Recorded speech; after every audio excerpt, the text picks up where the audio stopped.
Did you know that 80% of accidents in the sea are a result of not heeding the colour of the warning flag?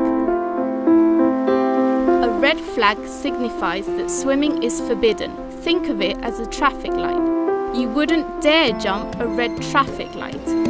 On arriving at the beach, always check the colour of the safety flag. Remember that there may be different coloured safety flags flying in different parts of the same beach. Always follow the advice of the lifeguards. Don't forget that their job is to ensure your safety and warn you of danger at any time. Don't risk your own life or endanger those that come to your aid. If you see anyone in danger, always alert 112. Remember, a red flag is a red traffic light.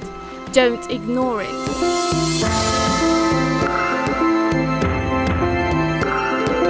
This is advice from the Gran Canaria Council. Security at all costs for Canarian waters.